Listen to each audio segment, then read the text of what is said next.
It's all laughs here on Clash of the Podcast this episode. If you guys were behind the scenes with us, you would have been laughing too, I guarantee it. Folks, welcome to Clash of the Podcast. This is episode 186. Am I right? Yes, 186 of the best two podcasts coming together to bring you Clash of the Podcast, where we do handshakes. We talk about tag team wrestling sometimes. We talk about WrestleMania. We talk AEW. We talk it all if it's there and it's available. So do us a favor. If you're in here, hit that like button for us. If you're also in here, consider maybe subscribing if you're new, or tell a friend. That helps us out a lot as well. Subscribe to my channel, Everything Pro Wrestling. Subscribe to Sean's channel, HW Weekly. And yeah, we're ready to kick this thing off right, man. It's only one thing to do. Tag team titles are on the line tonight. It's just us, Oos. Day one-ish. You already know what it is. The chat's in the building. Conrad's in the building. Sean's in the building. There's only one thing left to say because we're excited. WrestleMania is coming. A couple weeks away. Conrad, drop that thing.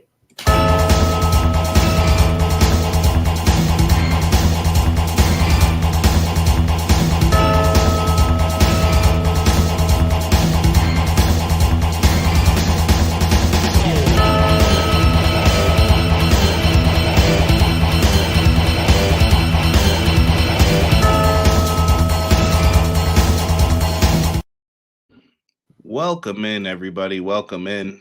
Greatly appreciate each and every one of you who has showed up. Got to give a big shout out to everybody in the chat. Always appreciating. That's what we were laughing about beforehand, if you want to know.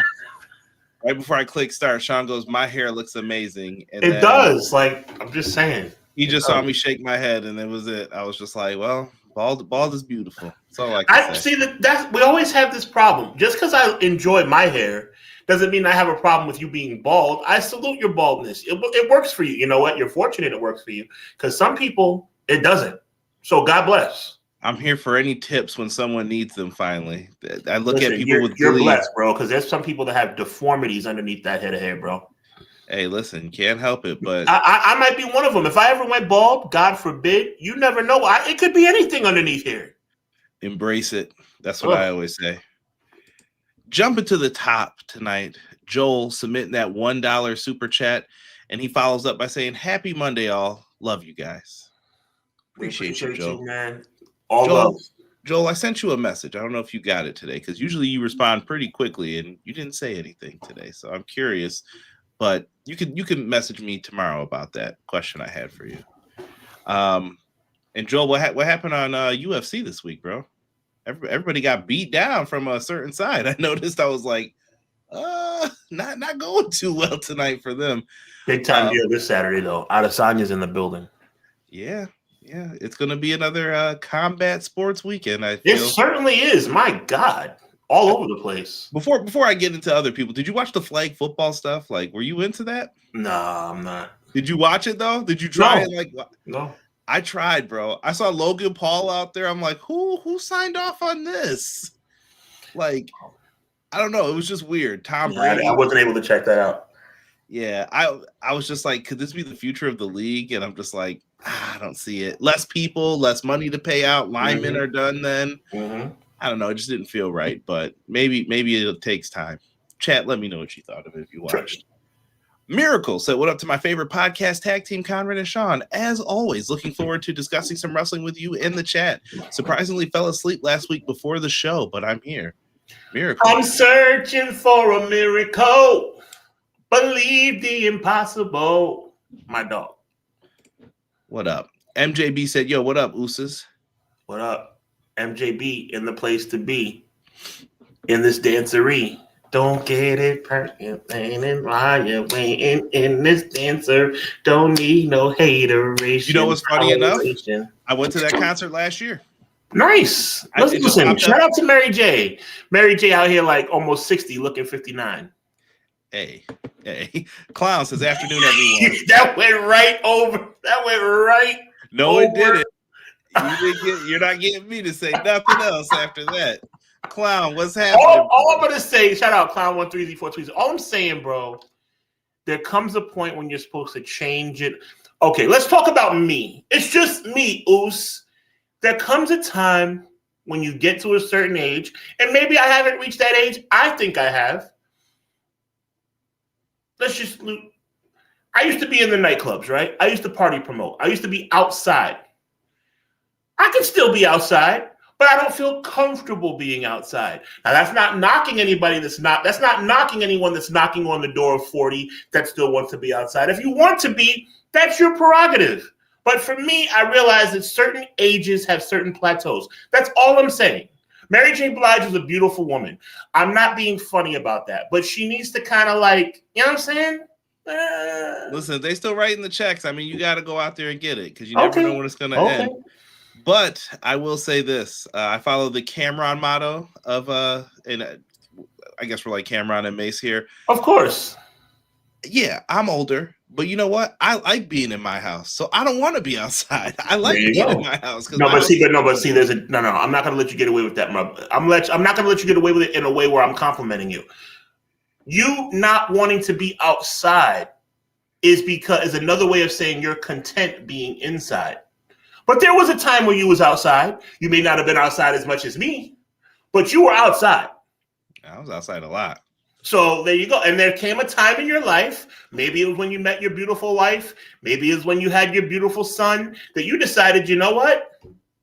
Maybe I need to slow it down.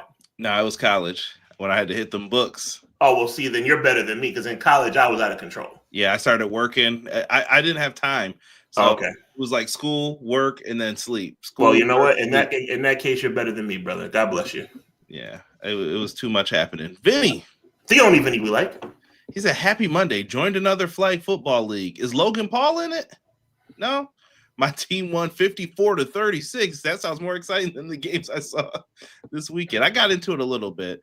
Last night got me 4 flag pulls. Okay, God bless y'all. Jesus loves y'all, chat. Vinny, I would love to hear your stance on the rules of that flag football stuff, just because there were times where I'm like, bro, this is going to be a touchdown easily. As soon as someone takes off, like, I know it. You're not going to grab a flag from somebody running like that. Quills. Quilly. Go ahead, Sean. Take this one. What's up, Conrad, Sean, and chat? Your boy, Sir Quills. By the way, dope videos on Sir Quills' Instagram doing his thing on the microphone, man. Salute.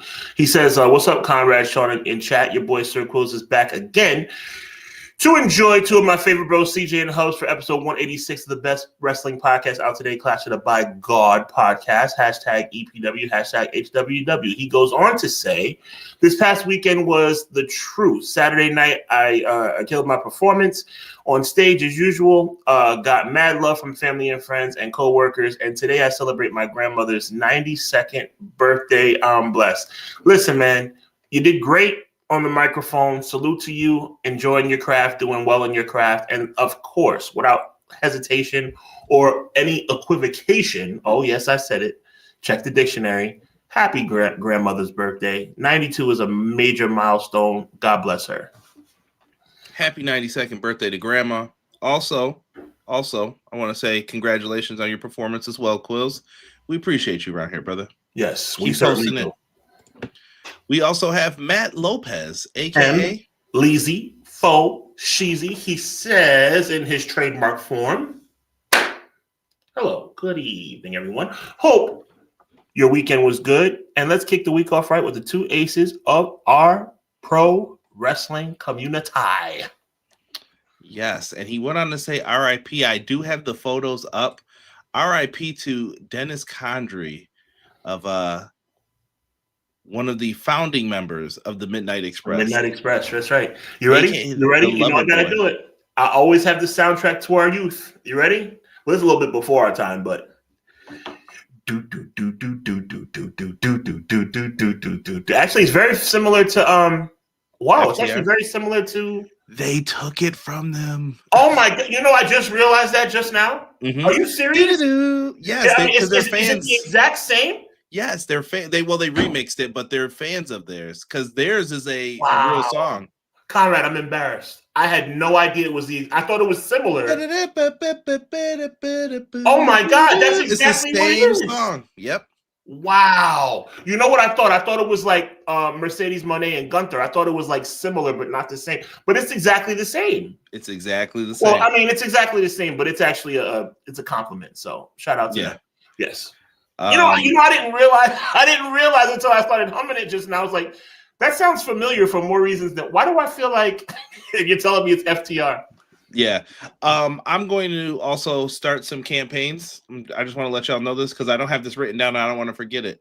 We're talking about Hall of Fame stuff today too in the news, but Rick the Model Martel, I want him in the Hall of Fame. That's going to be my new number one now that Demolition's getting in. Rick the Model Martel needs to go into the Hall of Fame. And I also want the Midnight Express and these guys to get in. Put these people in before you can't put them in. Like I'm a big advocate for that. And of course, well, you just said while you can put them in, obviously that kind of alters what I'm about to say. Obviously, the late great Owen Hart needs to be in the Hall of Fame if they can figure it out. I don't know if Martha wants to figure it out though at this point. Yeah. And the guy running it, I don't think they're too fond of him either because of the stuff with Brett. Like I said, I got a question for you, Conrad Cushman. Go ahead. Is the late great Psycho Sid in the Hall of Fame? Didn't they add him in there last year? Okay, I could be wrong. If he is, okay, then it's all good. I was wondering. Do a search for me. Do a search for me. You got something nearby? Yeah, help us out. Because I'm like, what the heck? Yeah, obviously Chuck Norris. Shout out. Also, Chuck Norris passed away. R.I.P. If you watch any karate movies or Walker Texas Ranger before or Survivor Series 94. Poor Double J was still looking for that revenge all them years later. Never got him. That spinning back kick. Bow. But Chuck Norris, if people don't know, this dude was legit. Like we grew up watching probably like Steven Seagal, insert TNA pay-per-view name, Hard to Kill, Under Siege, whatever you put in there. Just 3 words, something crazy, under, over, whatever, and you got yourself a Steven Seagal movie. Chuck Norris was the real deal. He was, and you know who else was the real deal and should be in the WWE Hall of Fame? The man who, first of all, the fact that he came all the way from deepest, darkest Africa to grace us with our presence every Saturday morning, along with the Doctor of Style, Slick. We have to listen. This man traveled from the deepest, not just Africa, not just the motherland, from the deepest, darkest section of Africa. Let's get Akeem, the African Dream, into the Hall of Fame. It might be there. It might be there for him one day. I was a big fan of One Man Gang as well. I thought he was a tremendous performer. Who? The One Man Gang. Who? Brother. No, let me stop. There's only one guy that I know that looked like him and walked like him and talked like him, and that's the African Dream Akeem. This One Man Gang, I have no idea who you speak of. How dare you? How dare you? Ray Thompson, happy Monday, guys. Hope everyone had a great weekend. Ray, I hope you and your family had a great weekend, brother. Absolutely. Appreciate it. Collision was very good. The hate on Leo Rush was not needed. I didn't see all of it, but people were being a little ridiculous. Do I think the character could have been debuted better? Absolutely. But he's trying something new. Once again, he joined the club. It's fine. Team ball, we're here. Leo Rush is a heck of a performer. I think people will eventually he's a heck of a performer, but I don't like this new character. Have you ever seen him do it on the indies? I have. I'm not a big fan. I thought that him being like cool, swaggy was the best way to go, but maybe it's not. I don't know. Yeah, or maybe you make it an alter ego thing and you just use it here and there. There you go. Yes. Let's go. This lady, and I told her quite a story. Said I love her forevermore. Get up out of your seat with this right now, man. The AW Fan Hubs. I like that song more than I probably should. Good evening, sickos and WWEzers and everyone in between. Appreciate that, Kelson. There you go. Thank you. AEW Fan Club. Fan Hub, excuse me. Thank you. Yes, yeah. He just made us a graphic, so we got to get that right. I gotta show them to you. I'll put them up tomorrow, and then if you want one, let me know and I'll send it to you. B-Boy Skyline. Chuck Norris did not die. He accepted his new role as the Grim Reaper. We won't face death. We will only face Chuck Norris. Here we go with the Chuck Norris jokes.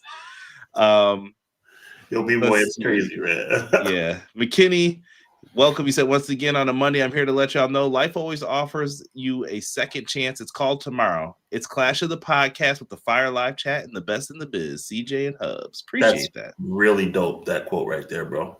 Yes, always, McKinney. You are very much appreciated, brother. BJ says, the Professor BJ, working on a big project tonight, so I'll have you guys on while doing so. Can't wait to hear your thoughts on Revolution, and I hope you speak of the absurdity of WrestleMania booking, especially regarding Gunther. Well, there's only one thing I know for sure, and that's everybody loves a BJ. That's right. Which That's is his, right. Which is his relax, take it easy. That's his Instagram, YouTube, Twitter name. About to get fined on the podcast. Listen, I didn't say anything wrong. That's his Twitter name. I'm not talking about anything. Anybody takes it somewhere else, it's their problem. XG Dub, what is good? Cactus, what up? I don't know why I just said X Jizzle, but it worked. Probably worked for them too. Hello, my! How's everyone doing? Wait a minute. Listen, Cactus is part of that crew, so he probably, he'll probably say something wild. Just when you think Conrad's the innocent one out of the two of us. Conrad's eyebrows are on point. Yo, word up, dog. They're oh my, rough. What's going on? Rough. That's all. From the Himalaya. What else is he gonna compliment me on? I keep telling you to grow your beard, bro. Yo, you're my brother, bro.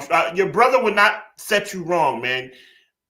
I'm telling you, grow the beard in, bro. I told Sean I have facial problems that I don't want to deal with underneath the beard. I hear you. Look at this. SC, what's good? Hope we are all having a great day. I hope you're having a great day. Same to you. God bless you, man. Thank you. Conrad Steve Austin. Yo, what? Hilarious. Punk getting triggered, getting called bald. Yeah, we may have to talk about Punk and Roman. Y'all might have to do that. Let me see here. They're talking about Auntie Mary in here. Sean, you got people started. Doug first. He said another Monday, another clash. Conrad, Sean, chat, teach me. Sean's teaching him how to Dougie. Teach him how to Dougie. Teach him how to teach him how to Dougie. There we go. Millennial Noob. What's going on, Noob? He said, hello, everyone. How are you? Noob, I hope you're doing well. Noob, shout outs. What up? Rob said he got a legacy induction. I hope that's not for Sid. I will be like, what? I doubt it. I bet. Rob. They did a bunch of people like that. Let me see here. Cyndi Lauper is one of those in the Hall of Fame. Yeah, I'm surprised she's not in as well. R.I.P. to Xander from Buffy too. R.I.P. Looking T-Ferg, last one to scooch in. He said, women's tournament, UConn 33, Syracuse 8 in the first quarter. Is there a mercy rule in college sports? I don't believe so. Oh, he said, no, that's his prediction for Sid. I hope not that they do that. UConn is one of the best women's basketball teams, no doubt. Shout out to Gino Armietta, man. He's really good. Yeah. Him and the late, great Pat Summitt are the two greatest women's coaches of all time. Yeah. I'm not calling him a woman. You got to be real clear when you when you're online and stuff. I'm not calling Gino a woman. I'm saying that he's a woman's coach. Life is too sensitive now. I shouldn't even have to explain all that, but people get real sensitive nowadays. Listen, you just explain it once it's called out. But for now, I knew what you meant. Thank you. I knew what you meant. And let us go back to what happened on Monday Night Raw. We had Seth Rollins in the ring. He had all his putties out there, Sean. They're all just running around doing whatever they're doing. And all of a sudden, Paul Heyman comes out. He looks like he hasn't slept in 5 days, and he's on an ECW bender. I don't know what was going on, but Paul Heyman goes to the fullest for that role. And he comes out and he says, I forgot the line he delivered. It was pretty good. He was like, not this, not that, but F5. And then the music hits, obviously. Here comes Minute Maid, man. He's coming out. F-O. F-A-F-O. F-A-F-5. Do. And here he comes. So he's out there laughing. You ever get your mind blown, Conrad Cushman? Ever get your mind blown? Shout out to WWE. For this segment? That was a good segment. It was, because they first fooled you into thinking they're about to do Seth versus Brock for like division, and that's not what happened. Seth was in the ring, and then the music hit. Oba. He came out doing the walk. Doom. And it was game over. Brock did the right thing here. He said, put your foot on my chest. Oba looked like a star. He looked like a star. That's why he's on the cover of the podcast. He better win. That's all I got to say. It's more than just better win, bro. We've talked about this multiple times. And he doesn't need to squash Brock Lesnar. He just needs to win. No, yeah, he needs to win, but you cannot screw this up, is what I'm saying. This is a big picture. I feel you. This is Shinsuke Nakamura. Who's someone else they screwed up? Throw some names out there. Bobby Roode. Are you talking about the grand stage of WrestleMania? I'm just talking about period in WWE. I mean, it's a plethora of people. You got Shinsuke, you got Bobby Roode, you think they handled Luger wrong, or did Luger handle it wrong? Probably a combo. Probably a combo. I mean, you can never forget, what's that tag team again from back in the day in NXT? The Ascension. Yeah, they did them wrong. They could have been. They could have at least been like a bigger. I mean, there's many. Like, when does the list end, bro? Yeah, but this is a big time star. And you think I hate WWE for fun? Well, listen, I try to explain this to people too. It's not it's not anything like that, man. Yeah. And comments like this make me proud. As a Nigerian American, never thought I'd see WWE push a Nigerian to be the guy. You know what, Vinny? We're happy for you, and we ride with you, man. It's a beautiful thing. The new Oba chants are awesome. Yeah. Oba Femi destroyed Brock Lesnar. Really changed. Yeah, forever. Yeah. Yeah, it's always good. Cactus said Asuka, they screwed up. I can see that argument from where she could have been to where she is.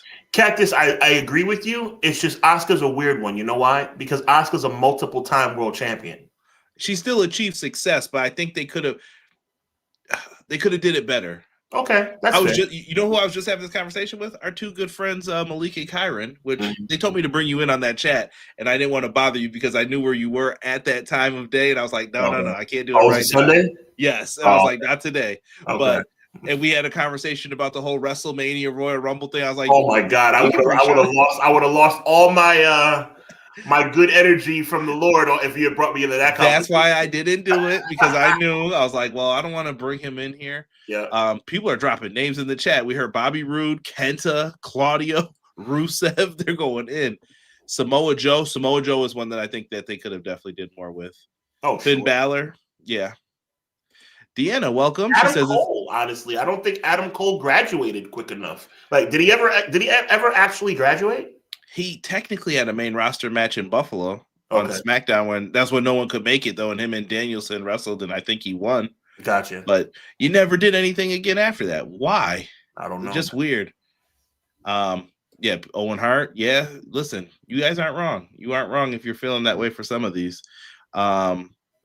Yeah. Oh, R-Truth. I forgot that they won the belts this week too. Oh, so weird. So weird. Buy into that rumor that they kept it as a surprise for Damian Priest? I did not see that, so I don't know if I believe that. There's a rumor that Damian, if you look back at the match, chat, let me know what you think. If you look back at the match, Damian Priest looks extremely surprised that they won. Now, he could have been putting on and playing the role, which is fine, but I don't think Damian Priest is that good of an actor. I think Damian Priest looked legit surprised that they won the match, and the look that R-Truth gives him is almost like it was like a gotcha. Now, remember this when Sean's doing his review of season 3 of what is the show called? Unreal. When Sean's doing his review, I didn't know what was happening. Yeah. He didn't even tell me. What's up? and they're just gonna go through the stuff. Blake. Deanna, don't shout out to Blake. We're gonna read it. Shout out British Bulldog. Shout out to you, Blake. I didn't want to and Mr. Perfect, I didn't want to override you, but Deanna, let me focus on you, my friend. Don't count your chickens before they hatch. And that was in regard to this comment. Because sometimes there's always something in it. Because here's the thing, and I always said this about John Cena too. You can't be a top person and constantly lose. Mm-hmm. It hurts you. Mm-hmm. Even if it hurts the other person, I don't care. I'm winning. That's it. And these guys will do that eventually because your stock's dropping. Because who's the last person he beat that was legit? The last person that Brock Lesnar beat, I want to say, am I wrong? When I say Omos? Omos? Yeah, that's what I'm thinking. Yeah. I can't think of any other time since then. No. John Cena at WrestlePalooza. Yeah. I mean, it's a dub, but did it do anything for him? I see why you're hesitant to. Okay, I got you. Yeah. Yeah, like what was the last one where it did something for Brock where you're like, oh, okay. Yeah, This guy's still. You're right. Have them trade wins. Oba wins at Mania. Brock wins next time. Ooh, Sean, I'm looking at you. Expert old school booker. Do you do something like that? I think you ride with Oba all the way. I think Oba wins at WrestleMania. I think Brock wins at Backlash. And I think that Oba wins again at SummerSlam in some kind of stipulation match.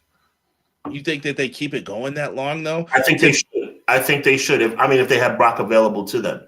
I think winning a Brock series is more precious than winning a Brock match. I think we're looking at our King of the Ring with Oba. Okay, Oba. maybe so. That's fine too. But what I'm trying to say is to Vinny's point, I don't think winning at Mania is enough. And to your point, Conrad, you don't want to have Brock continue to lose. So the last thing any of us want is for Brock to win at Mania. That would be completely ridiculous. But I don't think Brock should, and as much as this is not a personal thing. This is the way Brock has conducted himself as a in-ring performer. Brock is a professional, right? We saw that last Monday night. I think Brock understands the importance of this match. I think Brock understands the importance of Oba Femi winning this match. Oba Femi must win at Mania. And then if I were a fair person, I would give Brock his payback at Backlash. That's all. Interesting. Tiff, hello. How are you? Hope and I think, by the way, I think Brock should beat the snot out of Oba Femi every week until he gets to WrestleMania, by the way. I'm talking about beat him bloody and batter him, beat the crap out of him. I'm talking about leave him in a parking lot. That's what I want to see. I want to see Oba Femi destroyed on the way to WrestleMania so Oba Femi can win the match. We got to book this thing correctly. We got to have Oba Femi look like Brock Lesnar is darn near unalived him. And then Oba Femi comes out of nowhere and wins the match. Queen of the Indies, what is going on? Tiff, I hope you are. Thank you for all the support you give us. Make sure if you guys like independent wrestling interviews, you go over to Queen of the Indies channel. She's got you covered with all of the latest and greatest in the indie world. SC says, I feel like they could have done more with Omos if he had a similar gimmick as Oba. I don't know if that's Omos style, though. I feel like Omos has like this swag to him kind of in real life. Like, I don't know if you've ever seen him. Like, he's a cool dude in real life. Yeah. Yeah, he seems real chill. But he's a dork on screen. I think he's got to me, the issue is something where you've noticed, Sean, growing up as a kid, you loved Andre the Giant, right? Or knew of him and you were like, he's a big deal. I'm not saying loved him, but you know what I mean. Like, oh, I get him. He's Andre the Giant. Did I acknowledge his greatness? Andre the Giant being, of course. Yes. So, and I knew listen, he was the first one that I was like, oh, my parents even know who this guy is. That's weird. You know, him and Hogan, like, okay, they know who these guys are. So looking at that, I think that those times helped Andre because Andre would go from territory to territory. And I'm just educating our younger listeners here. Like, he wasn't always just in WWF. Like, that was a big coup for them to get him. But you might see Andre in Mid-South one day in a battle royal, and then he's going to feud with Kamala in a body slam match. Andre wins, then Andre leaves. Or Andre loses, then Andre leaves. Then he'll go over to the AWA, and I'm teaming with some guy, and I'm going to feud with this new guy named Hulk Hogan, and I'm going to beat him. Now I'm going to Japan. Omos doesn't have that today because that system, that structure's been hurt. Yeah. So I think that's missing. I mean, I agree. I think your assessment is sound, and I think that's the reason why we have to do things differently in 2026. Yeah, no doubt. And I think with them having like AAA, maybe that's a good thing. Like, Omos can go to AAA for a little bit. Then we can bring him back up to Raw. I mean, if you can move him around, then it works. Thank you, Matt. I always think of this too. Kamala and Mid-South slammed Andre before Hogan. WWF, because I didn't Hogan slam him in AWA as well. Hogan slammed and he slammed him in WWF. Hogan slammed him in a steel cage at Shea Stadium. Hogan slammed him 1,000 times. You mean people wrestled in stadiums before WrestleMania, Sean? Couldn't be possibly true. I thought it was bingo halls and smoke only. It's just a rumor. But I think I vaguely remember him in a steel cage with Andre, and I vaguely remember being in Shea Stadium in front of 50,000 people. Don't let them dictate history. Listen to people like us, not them, because they will act like, yeah, wrestling was in bingo halls until Vince McMahon came around. No, that's not true. It wasn't. That's not true. Let me see. Kyra, the world is too peoply. People are scary. I want to see them go 13 to 15 minutes, have a good hoss fight, laugh aloud, not some 5-minute finisher fest. That's what she said. I don't know if I have anything else to say after that. What? Have Oba beat Roman for the title at SummerSlam? Oh, I don't know about that. Well, you could do this, Sean, but here's because that's the old Brock push. I won a lot of money off a bet that I said Brock was going to be the champion at SummerSlam. Good time. Shout out to my buddy if he's listening to this. He's probably going to cuss me out though if he does hear this because he's like, I had to pay you a sub. I was mad. I don't know, though. You could do something like that. My fear is then people will turn on Oba quickly. Exactly. That's why I don't want him to do it. Oba Femi should be world champion in April. And by the way, my prediction, Oba Femi should be world champion in April of 2027. Main eventing. Main eventing night one, probably. Okay. All right. Fair is fair. Mm-hmm. Fair is fair. But that is a prediction, by the way. I'm predicting Oba Femi will be the main event of night one. Ooh, that's a year in advance. Look at me. Oh my. Yeah, save that for the prediction show for next year. Jeez. I don't have to save nothing. I want the world to know that I'm smart. There you go. And this match has been made official. This is match graphic 1 of 5. So if you see other ones out there, they exist. I don't know what's up with the graphics department. There's like 5 different things for this. There's like the Mad Max one. There's the Cody and Randy one. I'm like, pick a graphic, guys, and stick with it. I hear you, Miracle. Miracle says that let Oba start with the IC title, but there are certain people that transcend championships. Like, to me, there's obviously the progression. Conrad, back me up on this. The progression back in the day of you win the tag team titles, then you win the Intercontinental title, then you win there's certain things like the Bret Hart model. The Bret Hart model is no longer the model in 2026. You can skip steps. Brock Lesnar skipped steps in 2002. There's been, it's not. I'm having difficulty. I love that all of them. I love that you said that though, because that was brought up in that conversation where I was talking about where I mentioned you, where I didn't want to get you aggravated on Sunday. I was like, growing up in our time, if Bret Hart was a tag champion with Anvil, then he went to singles and he beat Mr. Perfect. We were like, oh man, this guy's on a run now. He's got something to work with here. And you knew kind of back then, like, oh, he's about to be a champion. Then right behind him was Shawn Michaels. Shawn Michaels becomes an Intercontinental champ. Now Shawn Michaels is in main events, and I'm like, wait a minute. He could do it too. And Bret wins the title because of the steroid trial and things started. Then Shawn becomes a champion. Then they didn't like each other anymore. I'm not your friend. We're here to make money. Yeah. And they got what WWE then started to do was try to make it so where, and Brock obviously is the example that resonates the most. They tried to make people feel special by skipping steps. Like, oh, Brock, there's no way Brock's going to beat Rock at SummerSlam 2002. He's never been in any, there's no way. And then all of a sudden, Brock's undisputed champion, and it's like, wait a minute, how did that happen? Do you remember what he did to Spike Dudley his first night? Oh, I do. I know Brock was special from the time he walked in the door, but the problem with Brock in 2002 was Brock was not charismatic. Brock needed Paul Heyman to do his speaking for him. Now that doesn't mean that you can't be successful. You just mentioned about Andre the Giant. Andre the Giant, God rest his soul, couldn't talk, but that's what Bobby the Brain Heenan was for. At the end of the day, though, you got to remember Andre the Giant didn't talk all those years, and Andre the Giant didn't have Bobby the Brain. Andre the Giant in his heel persona, right? However, in his heel persona, needed Bobby the Brain, but Andre was a babyface for many, many years. Brock Lesnar walked in the door with Paul Heyman by his side, which indicated to me that Brock Lesnar needed the help.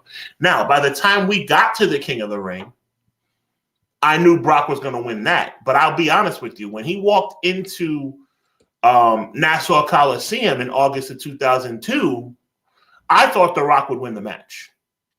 I would have got your money too. I knew it. I was like, they're pushing this dude way too hard. Right. Way too hard. So when you fast forward to keep this thing on task, Oba Femi has that type of momentum. And Oba Femi can speak for himself, which is even better, right? He has an accent. I like the accent. I like the swagger. I like the entrance. I don't know, though, if you have him beat Roman Reigns this summer. Because like Conrad, you just pointed out, all of a sudden the fans are going to not like that. And I don't want the fans to turn on this guy. Look at what Vinny brought up. Another great example of someone who got to skip steps. Undertaker. Did Undertaker skip steps? Yes, he did. He went straight to the world title. That's true. Tombstone Hogan. Oh, you got me, brother. Oh, you got me. And he wins the championship. I mean, he lost it back. What was it? Tuesday in Texas. So what we really need to think about and ask ourselves, Conrad Cushman, is Oba Femi, my guy Derek, is Oba Femi worthy of skipping steps? Let's use that. Let's run with that narrative. Let's run with that fictitious analytical example of skipping steps. Does Oba Femi check the boxes for you to walk in the door straight into a world championship? I would say yes, but I have a caveat to put on that. You have a lot of other people that you're trying to build. You can't do this with everybody. So be wise in what you're doing, because you could turn this guy and you may not be able to get it back because then someone else will catch fire and then it's over. Because you know who also skipped steps and it didn't work out? Unless I'm mistaken, and unless you call the tag team titles not a step, but the tag team title, I'm going to say kind of inside out, Damian Priest. Tag champ. Well, he was. NXT changes this too. Like you said, it's so different today. Yeah. You know me, one of my biggest issues was Seth was in the world title picture, then he went back to IC and US, and I'm like, wait, what? Roman did the same thing, went back, I'm an Intercontinental champion now, and that felt weird. But at least weird to people of my generation. Fair enough. Oh, Ray Thompson was a great example. Sheamus skipped steps. Oh yeah, Sheamus came in right off rip. Yep, Sheamus skipped steps. That's facts. And I like M. Leezy's example too of Javon Evans. Javon Evans, and I love Javon Evans. Let me say it again. I love Javon Evans. But Javon Evans is an example of a guy who should not skip steps. Slow build him. Yes. To where you can show the progress. Build him up, have him win the United States or Intercontinental Championship, put him in a position to be successful, and then build him into maybe a surprise Royal Rumble win 3 or 4 years from now. I am so intrigued. I know we're not even at WrestleMania yet. I'm so intrigued with the new influx of talent. Who's going to win the Royal Rumble next year? Because I'm telling you right now, the Sami Zayns of the world are starting to turn my head a little bit. Oba Femi has kicked the doors in. There's so many people that can upset the apple cart going into 2027 outside of the norm. Brock Lesnar, Seth Rollins, Roman Reigns. I'm telling you. No, I think you're spot on with it. And Matt, thank you I forgot that Priest was the US champ. He did have that when he was a baby face. So he didn't skip steps. It was I'm not gonna lie, and this is no shade intended. His US title reign was so uneventful that I didn't even remember.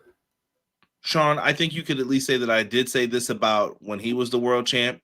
Same thing with Jay. I kind of called. I was like, once they get out of that, bro, they're going to struggle to figure out what to do with these guys because they have a new crop of people that they're going to be trying to push. So I feel like they got them for that. Shout out to M. Leezy again. Conrad, what a great chat we have. Now, here's the thing about Kane is a weird one. And I'm sure you understand why, Conrad. You think you know? I already know. He held the title for a day. Then he went back and he started doing things progressively.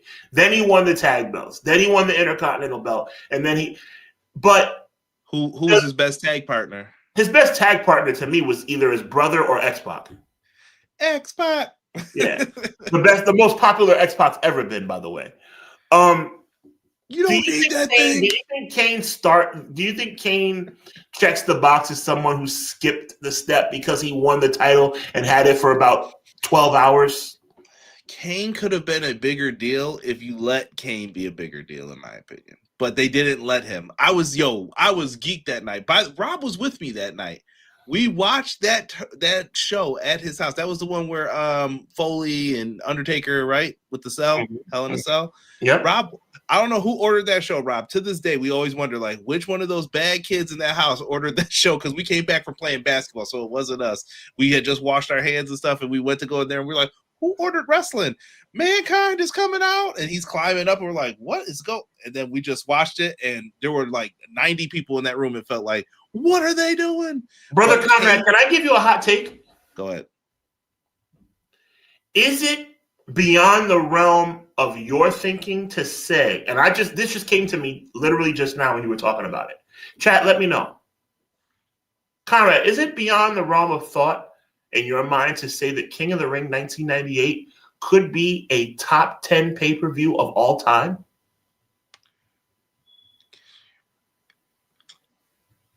Think about it. It did have the NWA tag titles on it. I mean, no, I mean, don't do that. You had Rock and Shamrock. Classic, yeah, the good chemistry. You had obviously Hell in a Cell. Yes. Undertaker. I mean, Kane and Stone Cold was phenomenal. First Blood. Maybe not one of the greatest of all. Maybe not top 10, but that King of the Ring show was like really, really good, bro. No, dude, that's one of those times where I remember as a kid being so invested in wrestling, like Breakdown. I remember the Mr. McMahon thing after when he promised Kane and Undertaker the belt, and then he didn't deliver. They're like, well, say goodbye to your leg. And I was like, they're not going to do. Oh, they did it. Oh, they did it. Now look. You did have Matt just took the words out of my mouth. You did have Al Snow and the Head versus Too Sexy. Okay, fair enough. Dude, and then the finish to that match, Head and Shoulders. Well, thank you. That's what I'm saying. Now check this out. Check this out. King of the Ring 98. You want to know what 14-year-old, 12-year-old Sean? I got you by a year. How old were you? I'm always going to gauge it with that. I got you by a year. 11, I think. Okay, so I was 12. You know how stupid we were, Conrad? We were stupid. Sean Hubbard and Conrad Cushman at 11 and 12 years old were stupid. You know why? Because we should have known that Kane was going to win the world title. Do you remember the stipulations? Yeah, First Blood. Kane was covered, and he had the sleeve all the way down. So the only thing exposed was his hand. No. God bless you, Conrad. That was First Blood. It was First Blood. Do you know what the other stipulation was in that match? If Kane lost, he'd have to set himself on fire. He had to set himself on fire. Why did we not know that Kane was going to win the title? Well, time out. Back then, you didn't know that, though. Like, when girls would come out, and they'd be like, I'm going to, Yeah. This was a different time. I'm not suggesting anything. But it was like, Sable's going to take her shirt off. As a kid, I was like, is she? Stupid. No, they're not going to do that on television. Right. Exactly. But dumb me was like, what is happening? What's going on here? Yeah. But yeah, Oba Femi's in a position where he can skip steps. That's how good. We got to see how because if he loses at WrestleMania, all bets are off. Hold on. If Brock Lesnar beats that man at Mania, oh my God. Yeah, look at that. There you go, Miracle. Rob says I'm blaming Jay for Jay was with me, so you can't blame him. That's how I was like he was with me playing basketball. And Lizzie makes a good point saying it was because he was facing Stone Cold. So basically, maybe I'm not gonna lie, maybe because of that, I was like, maybe Kane is gonna set himself on fire. Yeah, but Austin always found ways out of that stuff. Think of how creative they were with Dude Love and the pen and my hand must count to 3. Okay, 1, 2, 3. Like it was smart how they did all that stuff. He's on fire. He's on fire. Can I get a little NWOB team from the best? One time for Curly Bill. New world order. Bang, bang, bang, bang, bang, bang, bang, bang, bang, bang, bang. Here comes Stevie Ray down to the ring.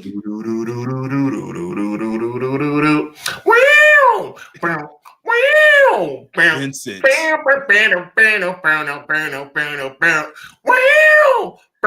That's the best version I've ever done. Yes. That was fantastic, if I do say so myself. I thought I was sitting in MGM Grand. I love it. Yo, Ray said I'll be so bad if Brock wins. I don't think they would do that. Time out. Let me say, I would hope they do not do that. I thought that with Jinder Mahal and Shinsuke too, but Rob said for real though, core memory for all of us that day. Absolutely, bro. It's a classic. I think King of the Ring was low-key fire, bro. Yeah. Yeah, that's definitely an underrated show. Good call by Sean on that one today. Yeah, but maybe not top 10. I may have put a little too much on it. Yeah, you put a lot on it. But I think it is if you wanted to show someone what is the Attitude Era, that's a show to show them, I think. Okay, that's what's up. Good, bad, ugly, everything in between. You're going to see it all. Let's stick with Raw here real quick. CM Punk, Roman Reigns, man, that promo segment, I don't know if I liked it this week. It wasn't as good as last week, or 2 weeks ago, I should say. Matter of fact, it wasn't even as good as the Usos and CM Punk. No, they blew that whole thing where I was like, dude. He was just like, I'm not going to let you get to me. And then he calls him old and decks him. And I was just like, that was what set you off? And yeah, it was too. I wasn't feeling it. I thought they kind of dropped the ball. Now, they have 4 more weeks to get it. Can you believe 4 more weeks, 5 more weeks? Oh, my God. Written in the stars. Yeah. Insert whatever the WrestleMania song They got a couple more weeks to get it right. You know they're going to be on Raw the Monday before Mania. And they might even be on SmackDown the night before Mania. You never know. Yeah, who knows? But I think they have to drum this up. What's the direction you go if you're sitting in the creative room though? And you're I've told you what direction I'm going, Conrad Cushman. But are you still with that though? Like, do you still believe? Because we'll talk about Raw tonight because I want your thoughts on that show too. Mm-hmm. We got a lot to cover here still. So we're having a good time. Do you? This is still your main event of night 2. Shout out to BJ. You were right, and I'm mad you were right, but you were 100% right. Hold on, we got to pull this up. Yep. Told y'all they were going to let that Uso thing go. Bad booking. Hey. Now let's hope they pick it back up. But you're right, it is bad booking. If they let it go, because that was the best Jey Uso I've seen in 2. And you know, it's just me, Us. But see, there's a difference between. And by the way, I figured out how to mime it. This is the Jey Uso we get every week, which is awesome. But the Jey Uso we got 2 weeks ago, would you like to see what he looked like?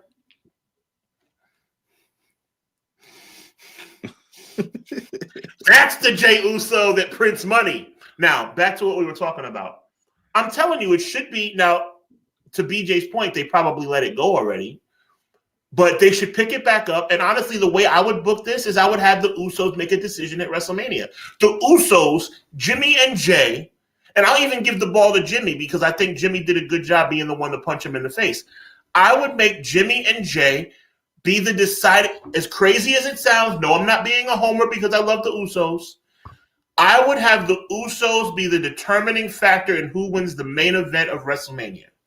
It will be up to Jimmy and Jey Uso to decide who is right in all of this. Is it CM Punk? Is it Roman Reigns? And the person that they believe to be the guy who was right, they will be the one to help him, and they will be the world champion. That's how I think it should go. Do you think this main event ends up like Bloodline Rules, no DQ, something like that? No, I think it's going to be a straight up match. I think the referee takes a bump and we have interference. Okay. Wasn't bad, but it wasn't good. But the word on the street is Larry was supposed to be in the Punk promo, but it's still hard on CM Punk. Yeah. Oh, please. You know, McKinney, I appreciate you, brother.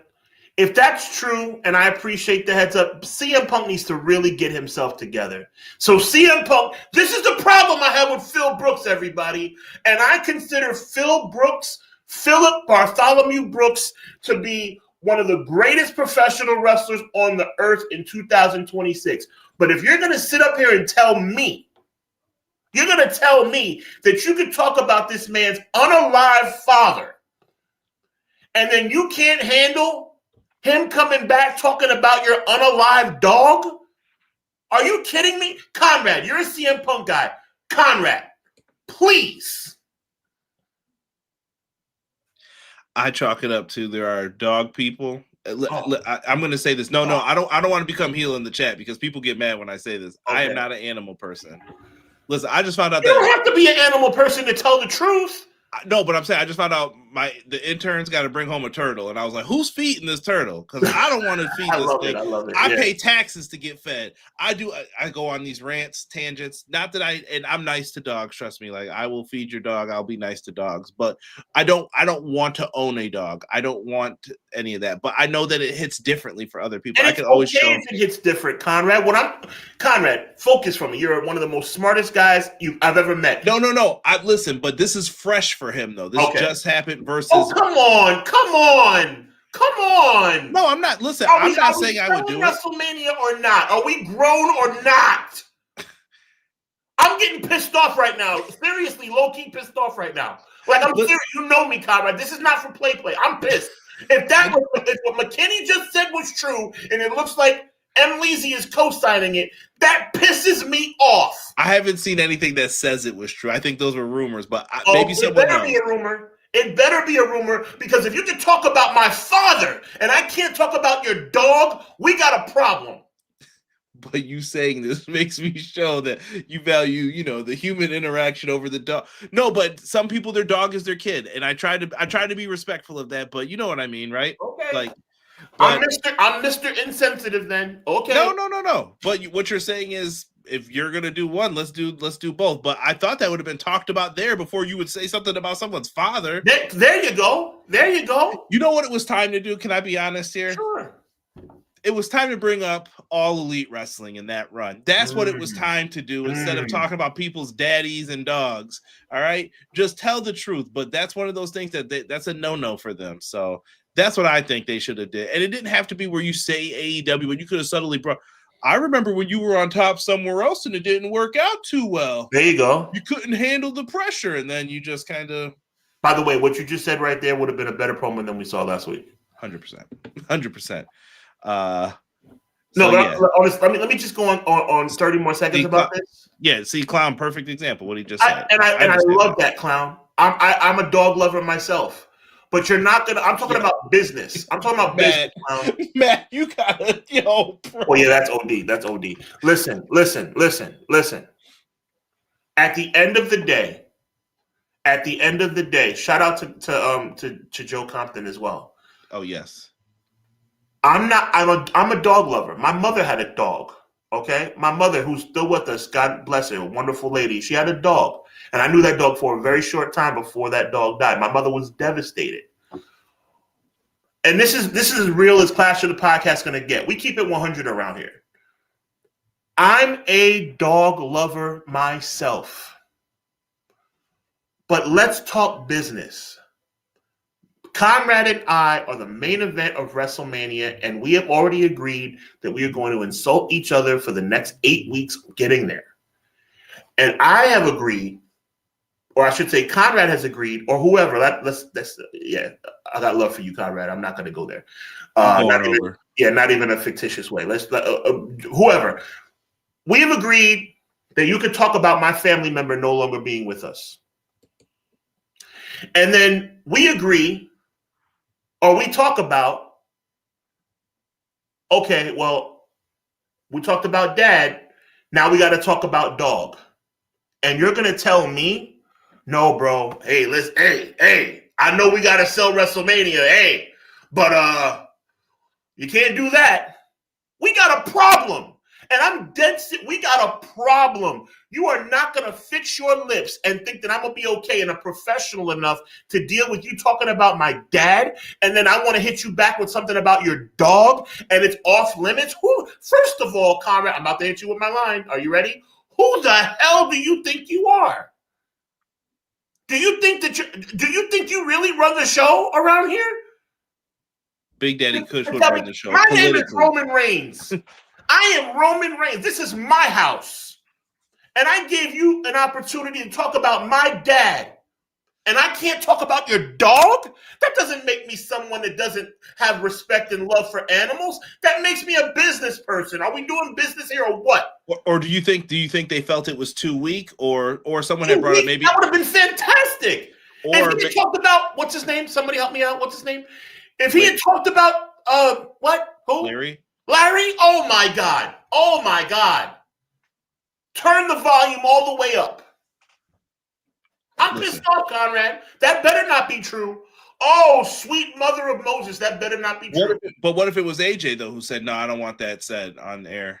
AJ doesn't make the rules around here. We all love AJ. AJ doesn't make the rules around here. Right, but you said family member, but that's hers. Then. Oh, I'm walking off camera. I'm just saying. That's 2 weeks in a row I've walked off camera. Joe Compton. I'm off camera. Joe Are Compton. You serious right now, bro? Are you serious? I'm just saying she can't have a say in something about. Oh my God. I don't know, man. Listen, I have an open mind. If I'm wrong, I'm wrong. Hold on. Let me read Joe Compton's 499. Sure. He said, I've lost both pets and parents. Parents hit a lot harder. I agree with Brother Sean on that one. Listen, I feel the same way. I don't disagree. listen, I definitely can say that I'm on that side, but I'm trying to sympathize with people on the other side. So imagine if it was about Rikishi and Jay's cool with it, but then Jimmy's in the back. He's like, yo, I ain't cool with that. Mm-hmm. That's the same thing like with the AJ situation to me. It's like, no, I'm not cool with that. As always, Conrad, you're bringing me down off of my my rant and giving me some other perspective. But I think I'm right on this one, bro. Either we're here, you know what the bottom line is for me, Conrad Cushman? Either we're doing business or we're not. Well, that's what they probably should have sorted out from the beginning. But I think that goes back to what I've been saying. Sean's point was talking about Royal Rumbles, WrestleMania. Do you plan this or do you not? Is there a plan, or is this week to week? Book it by the seat of your pants. Right. And at the end of the day, if that's the reason, and we can move on, Conrad. If that's the reason why we got, in my opinion, a subpar promo last week, then I have a big problem with that. Don't you? It depends on what's agreed upon. I need to know all the Conrad, I'm gonna say it again. No, Conrad, I'm gonna say it again, brother. If that's the reason that we got a subpar promo last week, that doesn't annoy you? It does, but that's also based on creative not being able to deliver. Because I told you what I would have said instead. You had a different option to get out of that. Okay, we can't bring that up. I have to bring up AEW then. Okay, I have to. Fair enough. If I'm Roman, I'm saying that. And maybe they're saving that for okay. It feels like they're building up to something. I just thought last week, maybe they're just like, we're in the middle. Okay, let's just do it. Laga, welcome. I appreciate the comment here about Larry. Let's see here. Sean is hyped. I'm here for it. Yeah, people are giving their thoughts on the scenario. Wait. What is it? Is the issue that Punk and AJ were uncomfortable with it? I don't know, because I didn't hear that it was 100% true that Punk did. I think people were assuming maybe that was an issue. I will gamble. McKinney brought to our attention, and it looked like M. Leezy co-signed it, that there is a distinct possibility that CM Punk was uncomfortable with Roman Reigns making mention of his deceased dog Larry during their promo. And the argument is, how can CM Punk be upset about Roman Reigns, if this is true, having a problem with Roman Reigns talking about Larry when CM Punk talked about Roman's dad 2 weeks earlier? To McKinney's point here, he brought up CM Punk's real dad and family aren't saints. Roman could have went in on that. I don't think that would work, though, from a psychology standpoint. Why would CM Punk care? He left them, and you put out DVDs and telling that story. Mm-hmm. He lived with his friends who he considers family more than his actual family. I agree with Derek. What, that last line? Oh, I certainly do. Let me tell you something. CM Punk, dude is really, over the years, you know what I'm saying? You know where I'm going with this, Conrad. Over the years, let's just keep saying a lot of provisions, a lot of exceptions. I get you. Listen, if it's true, this might not be true, because I can't see CM Punk being like that. And at least with why? You can't see CM Punk being like what? Like, oh no, that's too far. Like, if you agree to talk about someone, then do it. Go all the way. CM Punk doesn't get. I was about to cuss. Oh Lord Jesus, I'm better than that. You don't think CM Punk gets a little girly? And I mean that in a respectful way. When it comes to not getting his way, don't they all get like that? Oh, not everybody. Stone Cold? Stone Cold only had a problem losing the title to Triple H. I don't like Triple H. Stone Cold had a lot of problems, though. Stone Cold didn't try to sabotage The Rock like Shawn Michaels did. That's a fact. He probably liked The Rock, though, too. The issue was, how about putting over Brock? Doing it on Monday Night Raw? No. Yeah, he was right. He was, but I'm just saying he didn't do it, though. This goes back to the. So you're trying to make the point that CM Punk's not the only one that takes his ball and goes home. He's smart. Like, he also knows, like, oh, you're gonna play this game. He's a Roddy Piper fan. How long did Roddy Piper go without doing the job, Sean? Go ahead, tell the people. His whole career, I think, until the '90s in WCW. He let Bret Hart beat him once. That's the only time you've ever seen this man pin. Oh yeah, WrestleMania 8. But you know what? Deanna actually, leave it to a woman to get the verbiage correct. God bless you, Deanna. Deanna got it right. I was trying to come up with a way to signify how I'm feeling. That's a good way to put it. What I'm saying is CM Punk is a crybaby sometimes. And sometimes, I'm gonna let you talk, Conrad. And sometimes, thank you, Deanna. Like I said, leave it up to a woman to get the verbiage and the sentiment correct. Sometimes puts it in a perspective that it should be. CM Punk is not always a crybaby, but there's a little bit of sprinkling of crybaby throughout his entire career. 100%. And once again, he's been doing it earlier than a lot of other people. But once Austin, that we hear stories now of Rock did it sometimes. Rock did it with Billy Gunn, apparently. I didn't know that, but Rock did it with Billy Gunn. Rock and Billy Gunn main evented SummerSlam. No. Co-main evented SummerSlam. Rock thought that was beneath him, though. He was like, I'm wrestling who? It was. It was. You see, the problem that they had. Oh my God. Oh my God. Let's I get it, Sean, I get it, but they were like, can you do this? Can you help put Billy Gunn over? And Rock was like, yeah, sure. Dude, that promo is an all-timer. Billy Gunn was forever done. When he was on Sunday night, he was like, I don't know how it happened. You put your hands together, the cloud split open. Dear God. Bob, my name. It doesn't matter what your name is. And he crushed Billy Gunn. So we're gonna blame Rock for being articulate. Was it right when Edge did it to Billy Gunn? No, Mr. Regal, I will not Billy Gunn. Edge didn't earn that. Edge didn't earn that. And if I was Billy Gunn, I would have been like that young punk is not going to talk about me like that. I'm sure Billy didn't care either, though. He was the one Billy Gunn at the time. You know. All right, here's the deal for me, bro. Here's the deal for me. Stone Cold taking his ball and go home with the Brock thing was right.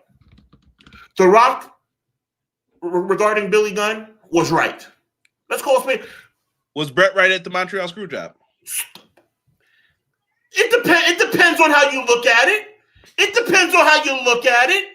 You know, I'm sure they both thought they were right. I can look at it both ways. Oh, well, you know what? You're supposed to do a job on your way out. Well, you know what? This guy spat in my face. See, the thing about Bret Hart, don't get me started. The thing about Bret Hart in 1997, Bret Hart would have lost the title to me, and he would have been perfectly fine. Sean Hubbard, 1997, straight out of Columbus Elementary, new WWF champion. Bret Hart would have been perfectly fine losing the title to me. He wasn't going to lose it to Shawn Michaels. And you know what? As much as I love Shawn Michaels in 2026, Shawn Michaels was a scumbag. And I wouldn't have done it either. We didn't know that, though, either. You get what I'm saying? This goes back now. And you know what we knew? We didn't know that in real time, Conrad Cushman. But you know what we know in real time? You know what we know in real time? We know the fact that because we could only say if, McKinney is right, and that CM Punk said, you can't talk about my dog, even though I talked about your freaking dad, that's not right. I'm just saying, is if we find out that this isn't true, are people going to apologize for the slander? You know it's true. It's true. You know why I believe it's true? Because CM Punk is that guy. You know, CM Punk is starting to really annoy me. If you know, CM Punk really is starting to roll with this WWE is my home. I love it here. You know, Triple H and him hanging out playing golf together. You know, I just made that up. That's not true. But the point I'm trying to make is CM Punk is real WWE. You know who's been speaking the truth about CM Punk from the beginning? Seth Rollins. Seth Rollins has been speaking the truth about CM Punk from the day he walked back in the door. What a hypocrite that guy is. What a hypocrite. And you know what makes me believe that hypocrites are who they are? When they do things in a hypocritical way. And if you're telling me it's okay for you to talk about my dad and I can't talk about your dog, you are a hypocrite. We shall figure out and see what happens with this. All I know is at the end of the day. Gloss over what I just said. What? You said what you said. And you need to respond and say, Sean, I agree. Seth Rollins got free training out of it. What do you want me to say? Did he forget that part? Hey, can you train me for free? Like, I guess. CM Punk needs to chill. You know what? All jokes aside, CM Punk needs to chill out. If that's the case, that's a little bit too much, bro. But he might be chill, though, and this is all for nothing. That's what I'm saying. Like, this could be just a rumor. But all I'm saying is that if this turns out to be true, yeah, not a good look. I mean, See, Joel, me and Conrad are not against each other. See, Conrad and I are low-key tag team partners. He's just the calm one, and I'm the insane one. See, I'm ready to drive over a car with someone. He just says, you know what, Sean, just talk it out. That's the difference. We're still the champs, though. Clash of the Top podcast in the building. Yeah. We're not doing any Jacob and Drew out here. That was crazy. Hell in a Cell, by the way. Hell in a Cell, nothing less. What, you think that's what the matchup should be? It has to be, Conrad. It has to be. A regular match for these two lunatics? I don't know. Maybe they could do a cell. I would be okay with that. At least a steel cage. Something at Mania. Do you agree it has to be some kind of special stipulation? Even last man standing. Some type of gimmick match you got to do. There you go.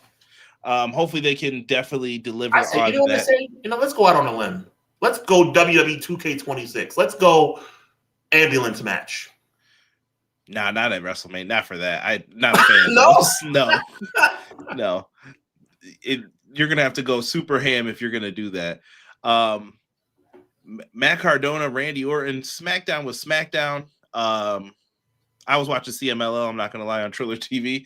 The Hechicero became the new CMLL World Heavyweight Champion, defeating Claudio.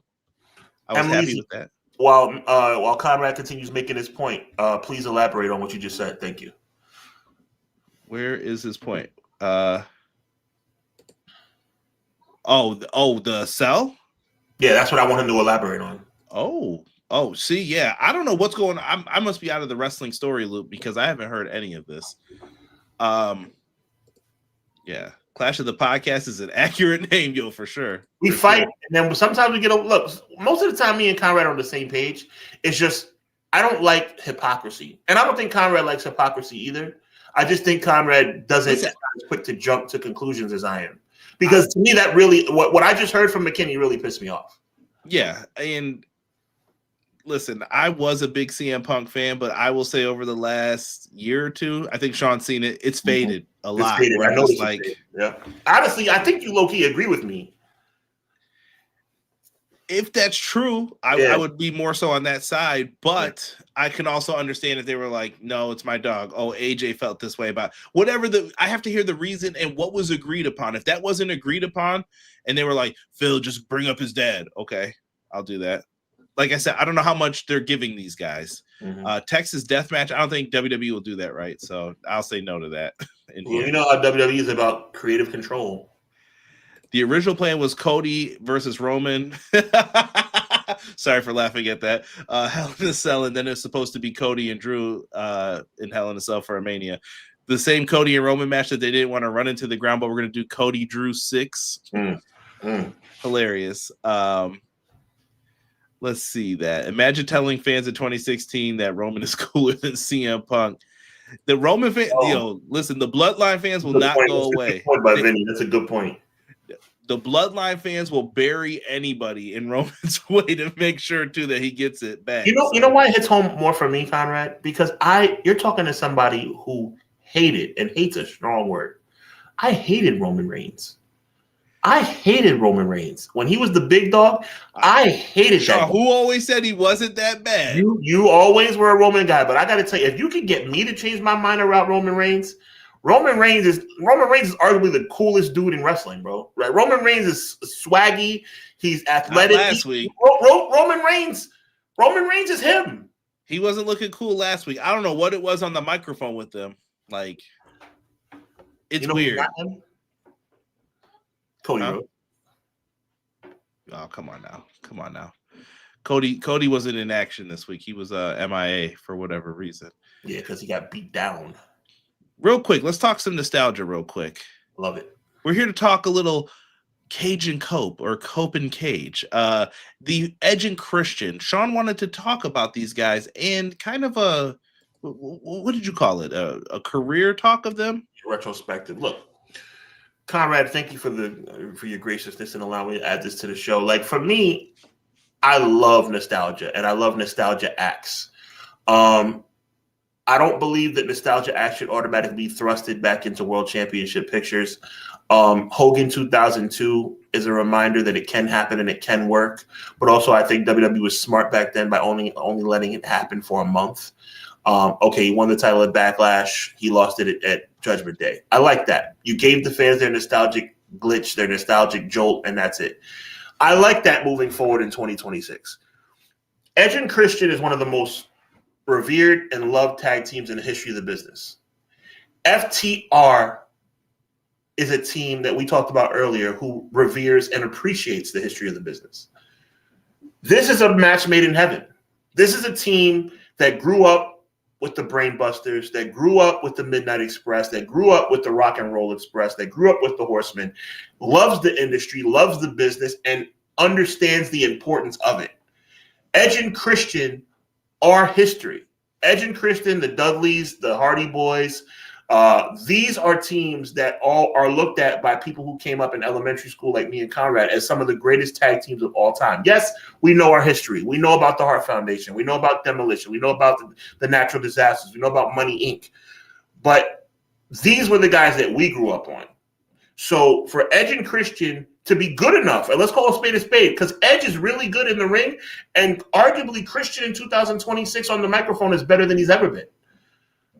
Now, challenging for the tag team championship in Canada, it don't get much better than that. And I think they have to win the match, honestly. I think they win, and I think everything comes full circle, and I love it. And they may retire afterwards. Who knows?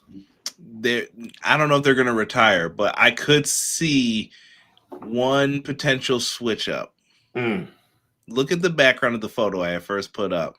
Yeah, the Bucks are probably not happy about it. Oh, no. But we know what the other matches that they have to do. Sure, you're going to do FTR and these guys one-on-one, but we know what the other matches that they have to do. Mm-hmm. And I think it's going to happen in Wembley. I'm sure it'll be dubbed a ladder match only, but I'm sure there'll be tables. There'll probably be chairs. I could see them doing one more with some guys who can do the bumps for them, the crazy bumps.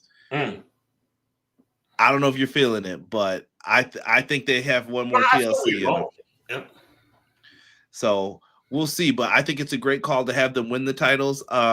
Overall, legacy-wise, I mean, we've seen these guys reunite in Royal Rumbles. We've seen them have their fun doing their 5-second poses and stuff. What's your favorite version of Edge and Christian as a tag team? Edge and Christian 5-second pose. I'll never forget it. They talked about it was Judgment Day 2000, and they came out and they reenacted with Kurt Angle. They reenacted Bill Buckner with the ball going between his legs in 1986 World Series, and the pay-per-view was in Massachusetts. It's one of the most amazing, like, comical yet annoying for the people in Boston things I've ever seen in my life. Like, they were comedic genius. And to think that Edge came out as this enigma who helped Sable at SummerSlam 98, who won his first Intercontinental Championship in a dark match in 99, and then all of a sudden you fast forward and Edge and Christian, obviously Christian was part of the Ministry of Darkness along with Edge. He was a light heavyweight contender. I don't know if he ever won the title, but all of a sudden you let them talk and they're comedic gold. It's just one of those things. It's like a happy accident. It's like, we're going to have these guys come out. They're not going to talk. They're going to be, they're going to be real, real mysterious. And all of a sudden you let them talk and they're like, these guys are freaking hilarious. Just like, somebody getting on a bus with Stephanie McMahon and just busting a freestyle. You never know. Joe Compton sends in a $9.99 super chat. Thank you, Joe. He says, as someone named Joe, I acknowledge the Simone guy named Joe that is in WWE. The AEW one is cool, but doesn't have the swagger or the aura that the WWE Joe has. Now, hold on a minute. No lies. I see no lies in what he said. Hold on a minute. Samoa Joe was cool way back in the day. Let's not pretend it was because he doesn't have the body type that they wanted. But Samoa Joe in Ring of Honor, do you remember that first title run, Sean? I do. Samoa Joe was one of the best champions of that time because long world title reigns were long gone, and Joe brought him back. Like, he was like, "Nah, you're about to get dogged." And he used to come out, "The champ is here." The champ is. Samoa Joe was tearing people up. CM Punk couldn't beat him on 3 tries. He had 3 tries to beat this dude. Yeah, and they had the first 5-star match in the U.S., if you like Dave Meltzer's opinion, in years. Like, that's amazing. Big shout out to Miracle, by the way. He gave me a slight correction. I was off by about a month. Also, but it still tells the same amazing story. The promo I'm talking about with Kurt and with Kurt and Edge and Christian. It turns out Edge and Christian made fun of the '86 Red Sox at King of the Ring, and he did a Louisville like weirdo like hick thing at Judgment Day. Thank you for the heads up. Thank you for the correction. But either way, the narrative stays the same. Edge and Christian were comedic gold. Commissioner Regal, I promise to not Billy Gunn this King of the Ring title. Yo, I can't believe Ed said that. My heart hurt for Billy that day. Hey, give it all that you got. Oh God, yo, too funny. What happened here, man? Why? Yo, Billy Gunn. What are we doing? Him and Big Show, Shoguns. Yep, that's right. Oh my goodness. Time to fire up No Mercy here. Or Invasion. Yeah, crazy times. One of my favorite things with Edge and Christian was, do you remember when it was Commissioner Foley? This has to be like 2000, where they were getting out of the tag title matches, and Christian would be like, I can't.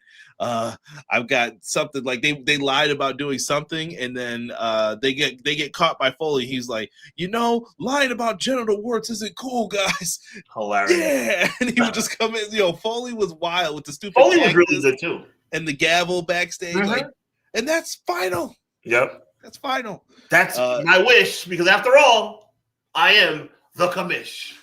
Yeah. And then him making Al Snow jokes still. Like, just crazy. No, Mick Foley was hilarious, bro. Yeah. Yeah. Fantastic work. I'm trying to think. Yeah. Edge and Christian, fantastic team. I'm sure once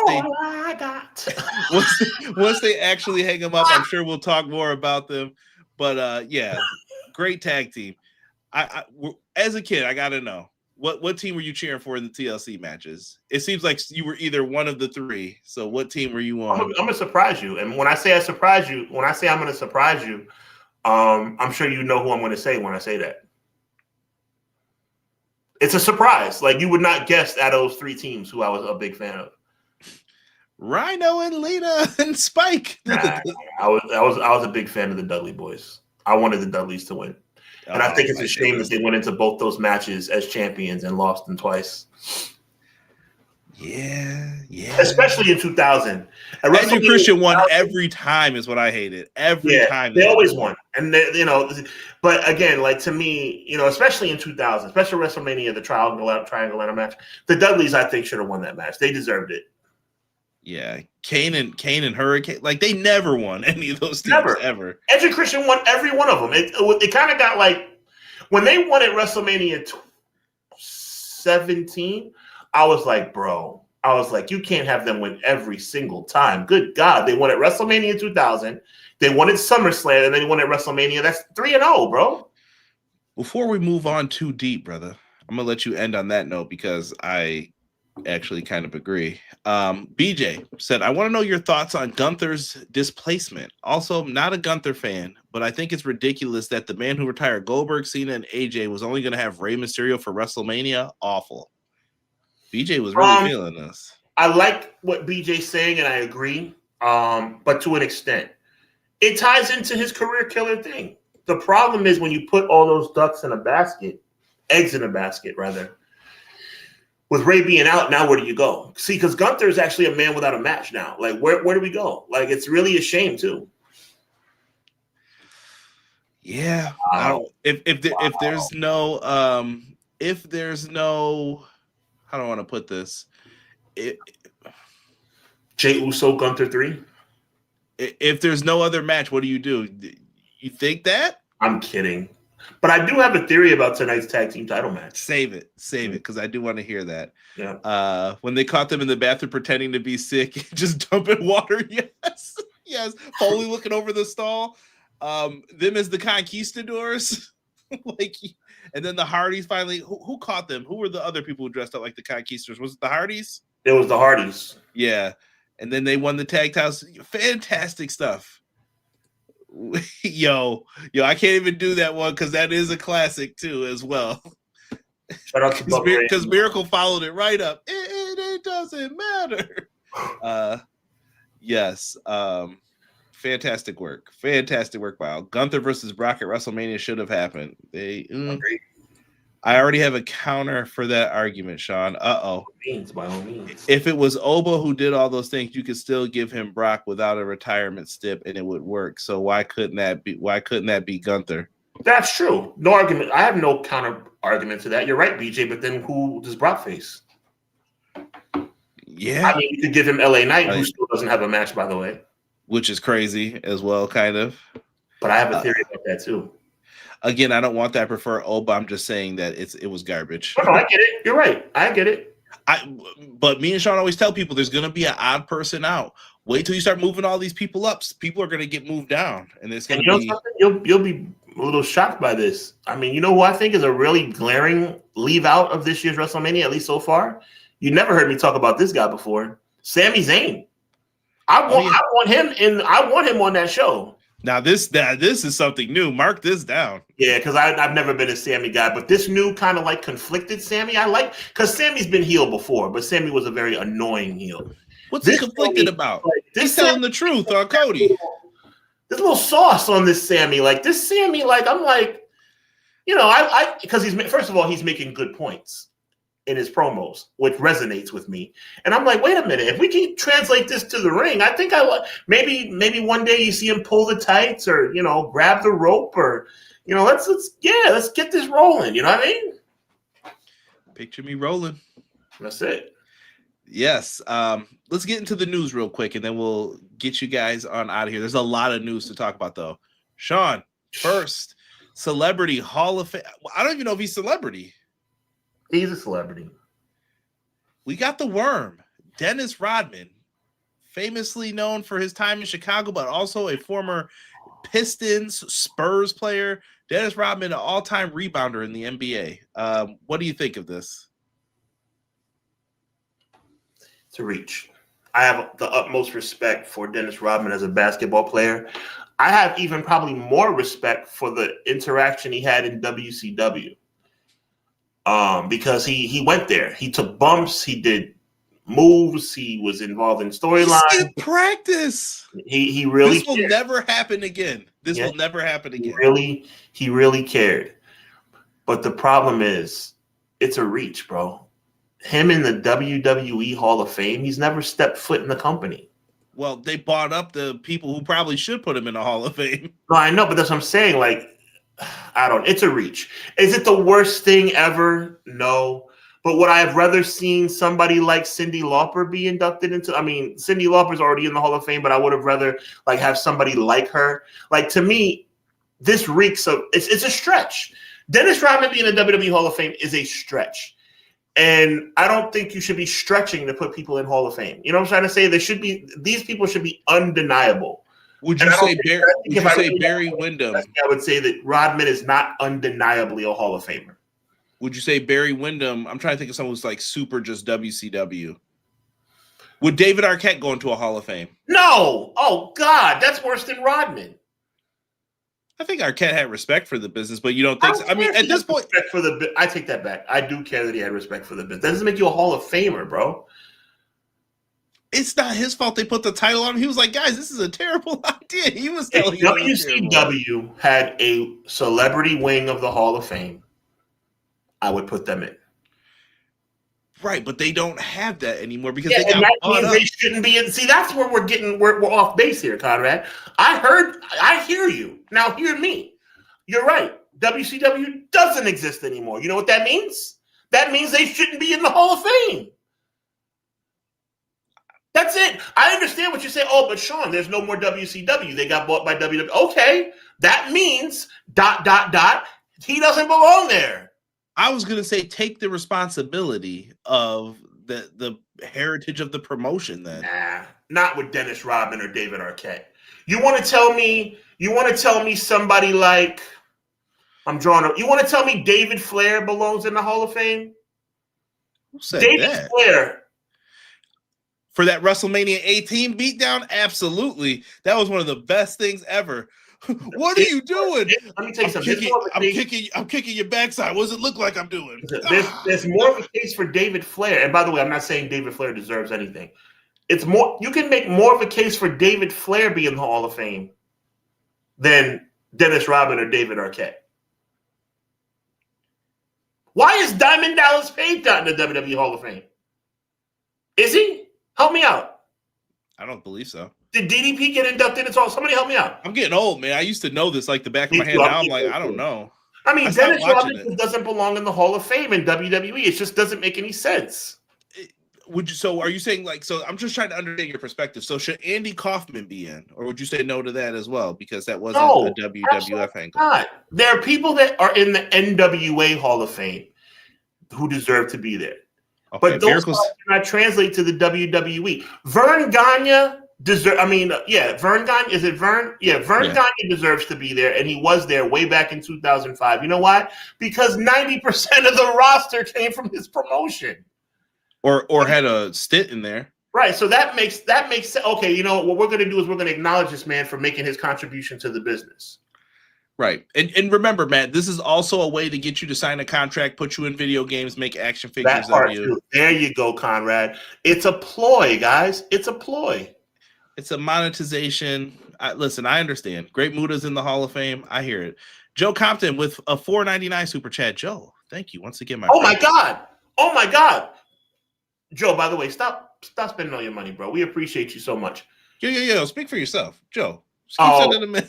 We appreciate you. I'm just saying. No, I would say it to Jesse in his chat. Joe Compton 81. I'm gonna shout out your whole Twitter and Insta, whatever name. Joe Compton 81 makes a phenomenal point for those listening to us on audio and watching on chat. Rodman goes into the Hall of Fame. Does that mean Jay Leno goes into the Hall of Fame? Do you think they would not stoop to make an action figure and put him in 2K28? He'll be right there as you're grinding in that battle pass. Do you know what my problem is, Conrad? You know what his signature is going to be? Armbar. You know what my problem is, Conrad, and almost to a fault. To a fault. I really, really respect the business. To a fault, yeah, I think so. To a fault. I respect the business. And to me, I mean, let me ask you something, and I say this with so much sensitivity because I'm so sorry for what he went through, and he would have been a world champion. Do you think Magnum TA deserves to be in the WWE Hall of Fame? I just think, Sean, once you pick it up, there's nothing else for these guys here, so they're supposed to just sit there forever and just be like, well, I guess I never get my moment, you know? Like, I mean, I feel bad for them, but we can't just. BJ says, "What about Karl Malone? When does it end? When does it end? I don't know. You get this ball rolling, Conrad. When does it end? It doesn't. People get nostalgia over time, and then you just start adding people. Someone just said Debo. Debo should be in the Hall of Fame. MJP just put Debo in the chat. Guy Will Campbell says, "What about Master P? Make him say, Well, I mean, the music was phenomenal, but I like country music. Oh, man. Do we induct the West Country rednecks? West Texas rednecks? Do we put them in too? Was Kurt Hennig even from Texas? Kurt Hennig was not from Texas. Kurt Hennig was from Minnesota. Hey, that's a beautiful thing. Someone said, came and make them say, Oh, y'all live right now. What's up, man? Appreciate it, man. You're from the Discord. Hey, welcome. Welcome. I'm just saying, when does it end, bro? It never does, brother. It never does, man. Karl Malone belongs in one of two places. Yo, chill, Rob. Yeah, if you Google him. All right. Rob ended someone's thoughts about him yesterday because we were talking about it, and so I was like, "Oh yeah, I like Karl." And he was like, "You won't like him anymore."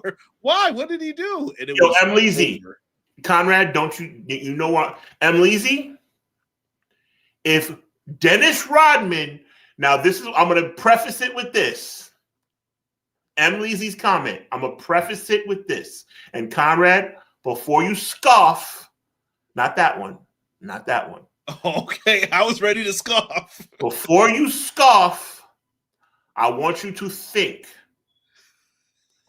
If Dennis Rodman deserves to be in the WWE Hall of Fame, not Beetlejuice either, Disco Inferno deserves to be in the Hall of Fame.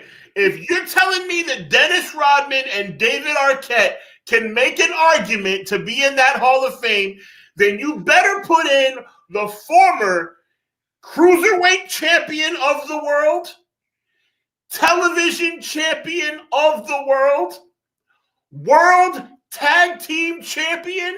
That he wasn't even there for to win. I'm just saying, if you can make a case for Dennis Rodman and David Arquette, then I want to hear this music at WrestleMania for the Hall of Fame.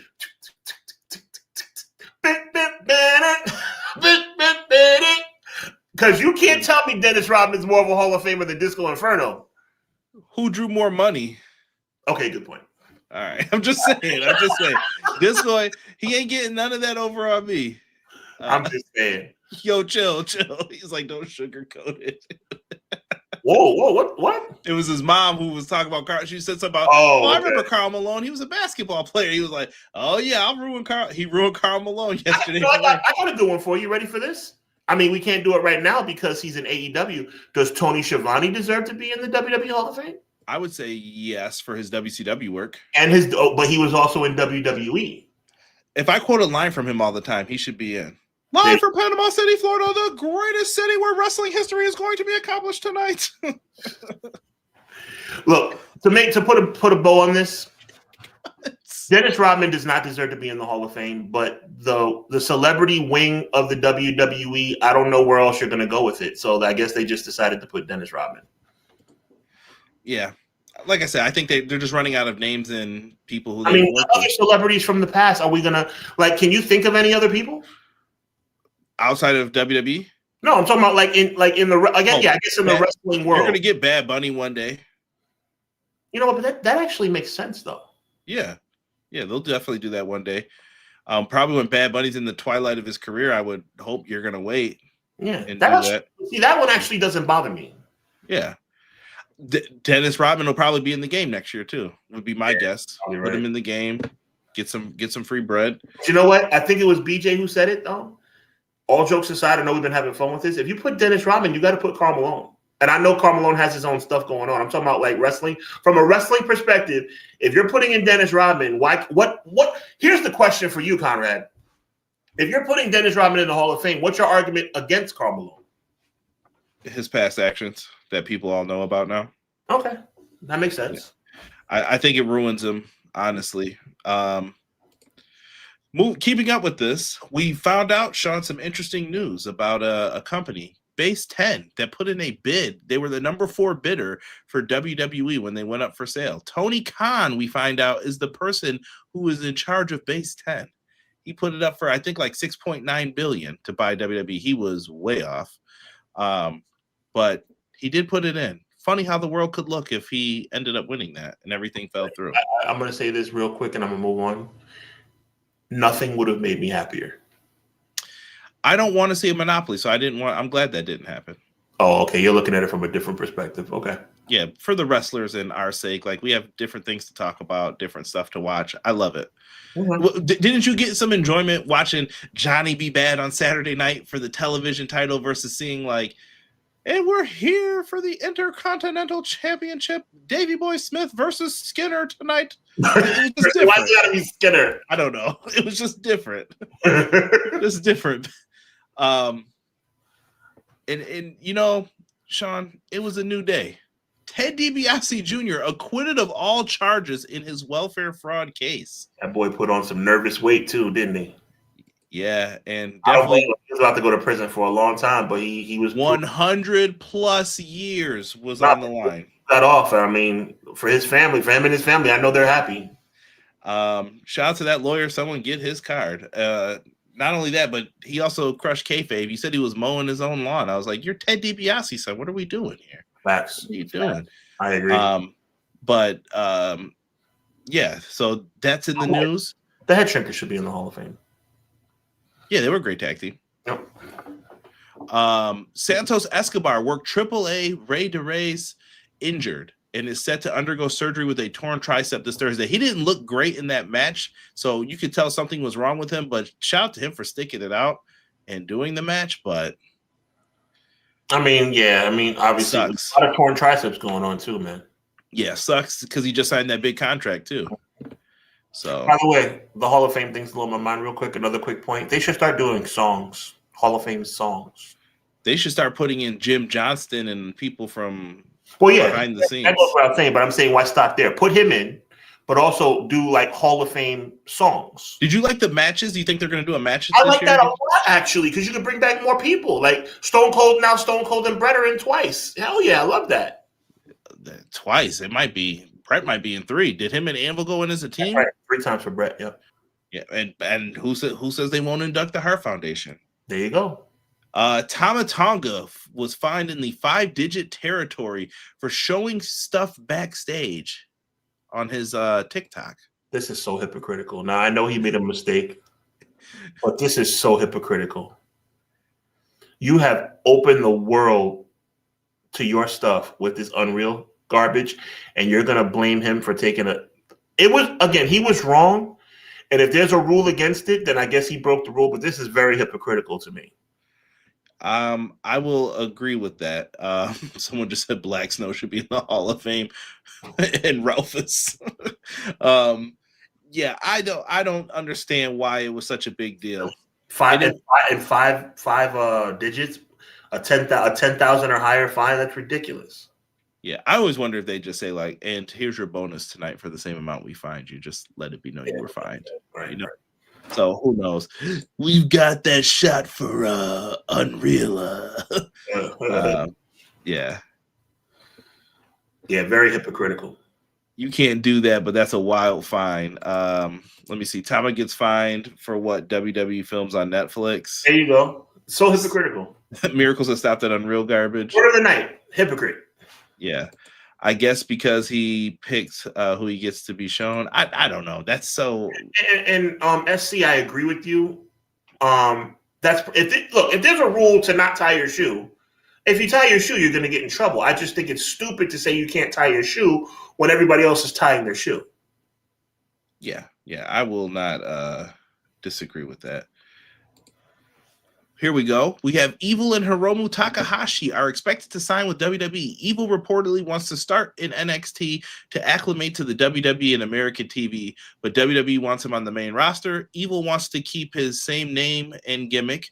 Hiromu Takahashi is expected to start in NXT. That's courtesy of Super J-Cast and Casely. It's a mistake. I'm not going to go off on a tangent about this. It's a mistake. We still got House of Torture. I don't like it. You know why I don't like it? Yeah. By the way, remember what your boy said about Callum Newman, by the way, who won the New Japan Cup. Remember what I said? Mm-hmm. Callum Newman's a future star. He will be in one of the 2 big companies very soon as well. Couple years, but watch it, mark my words. As long as he doesn't mess up. WWE news. Dean Malenko's daughter, Marie, signs with the WWE as well. We saw her doing some tours in Japan, and another pickup. She's good looking. She's athletic. She probably learned a lot from her dad. Why not? Texas Cloverleaf, baby. Signings like that don't bother me because she's a young, up and coming legacy person. She's a legacy performer. Following your dad's footsteps, WCW. I'm fine with that. But people like, the New Japan Pro Wrestling stars, I don't see it's a demotion, in my opinion. I heard the money's not been too good lately, so maybe this is the move for them. A lot of people are moving out, and not anybody for getting that money, but at what cost, bro? If you don't care about your future, then fine. I mean, Bobby Roode, I'm sure, is very happy. He's living it up. Sean, before we get ready to get on out of here, bro, we got Dynamite coming up. We will be doing a review at 10:30 p.m. Eastern Standard Time. Make sure you guys are here after Dynamite. We usually do it as soon as it's over, so we may start earlier than that, may start later. It depends. But we got Swerve versus Kenny 2, number 1 contendership versus EVP Power on the line. So make sure you're there. We got a whodunit with Timeless Tony Storm. I've said it before. I'll say it again. The weekly programming for All Elite Wrestling is better than WWE pay-per-views, period. I did see you tweet that. Yo, Robert, gotta chill. Danhausen versus Evil for rights to the word. And then somebody said, what was the other one he put? Hiromu and Daryl versus Mr. Iguana and Finn Balor. Yo, too many puppets. Ooh, BJ dubbed her the Ice Queen. Dun, dun, dun, dun, dun, Yo, if she came out to that music, say you wouldn't lose it. I would not be mad. I would not be mad. We need a Rey Mysterio, bro. Rey Mysterio, Dean Malenko was my match in like 1996. You put that on, I'm glued to the TV. I'm like, go ahead, let me see it. It was great stuff. Watching my guy Ray, I used to feel bad. Rey Mysterio from the top rope, gut buster. I'm like, oh yo, that move looked vicious, bro. Yeah. New Japan is a demotion. They are in the garbage. Well, they got to build themselves back up. Wow, Joel, I disagree. Yeah, they got to build themselves back up, but you don't forfeit your legacy. Unless you're a sellout. See, I'm not mad if you admit, yo, I'm selling out, I want the money, then do your thing. Let's see here.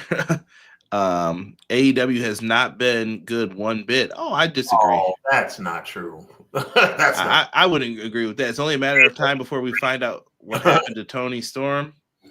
You never know. Evil versus Dante Chen on main event. Halloween Havoc 96. Ray versus Dean. Dean Malenko versus Ultimo Dragon at Starrcade 96 was one of the greatest. Oh, fantastic. That cruiserweight division was something else, bro. That was fantastic. By the way, if you guys haven't, I want to promote this show a little bit real quick. Global Wars this Friday, 7 p.m. Eastern Standard Time. You guys can watch it on Triller TV. And we got some matches announced, one of them being Ricochet versus Rich Swann. Ricochet in hot water these days. We also have Athena, the ROH Women's World Champion, taking on Taylor Rising. That looks like a fantastic matchup as well. We have the ROH Pure Women's Champion, Deonna Purrazzo, going up against the MLP Women's Canadian Champion, Giselle Shaw. And announced today, PWA champions Rohan Raja taking on Stu Grayson.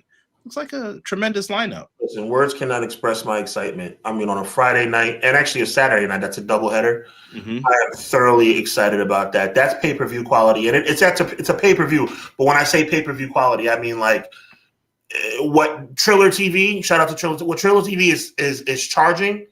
It's a bargain because this is a phenomenal weekend of wrestling. Yeah. MLP shows are always fun, and it's where all the talent can kind of get together and just put on heck of a match while doing that. Raw, Sean, before we get ready to let you get on out of here, you have a theory on this. No pun intended. It's a theory.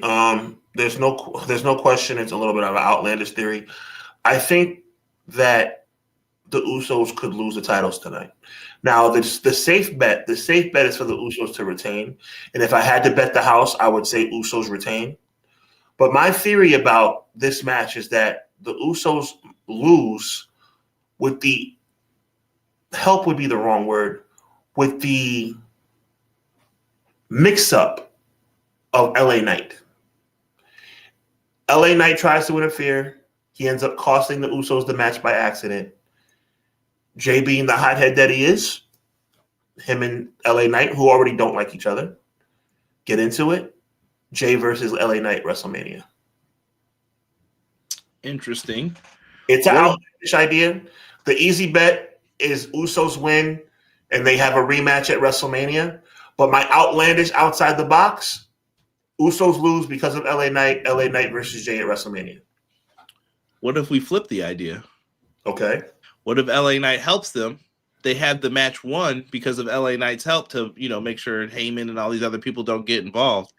And CM Punk remembers what happened with him, and Punk cost them, which would lead back into what you said about the shadow we figure. Ooh. And maybe there's more to this that look you can at you, Conrad. Sign this man up to book your professional. I thought my idea was good. That was even better. Yo. All that being said, WWE is probably going to have it where the Usos just win and then there's a rematch at WrestleMania. Because everything that Conrad and I just said, it sounds like a good idea. But you know what that means. Joe Compton sends in another $4.99 super chat. Thank you, Joe. He said, Taylor Rising, is she the one related to Tara Rising? Hey, where's my Tara Rising? I wonder whatever happened to that guy. I married the boss's daughter and got a all expense paid ticket to the office because he's a freaking jerk. You're half right with LA Knight, but I don't see LA versus Jay. It could happen though. Well, I don't know. The only thing, Miracle, is what I appreciate it, Miracle, your thoughts. But if LA Knight gets involved and costs the Usos the title, then obviously there's going to be a problem. Then my logic would just be simply Jay versus LA Knight. So if the Usos, my better question would be for this from Miracle or you too, Conrad, chat. If the Usos win the tag team, lose the tag team titles, where do they go at WrestleMania? I don't know. Question. If the Usos are not the World Tag Team Champions, what are the Usos doing 4 weeks from now in Las Vegas? Well, I remember when I suggested Lucha Bros, but that ain't happening now. So now I'm like, well, throw this all out the window. Like, and you're not going to say, even though there's a lot of Uso detractors, you're not going to say the Usos are not going to be at WrestleMania. No, you have to find a spot for them. But I thought it would be in a big tag match. But now, if you're not doing that, maybe you find a way to mix them up with LA Knight and Seth or something. You know, there's not enough people. Miracle thinks we're both overthinking this. Miracle thinks that LA Knight can cost them the match, but then the Usos would just get their rematch at WrestleMania. Could be. But then again, what would that mean for LA Knight? That means LA Knight still doesn't have a match. That means Seth Rollins still doesn't have a match. What is going on, Conrad? Well, I think Braun Breaker will be back if he gets the assessment that they need. Okay.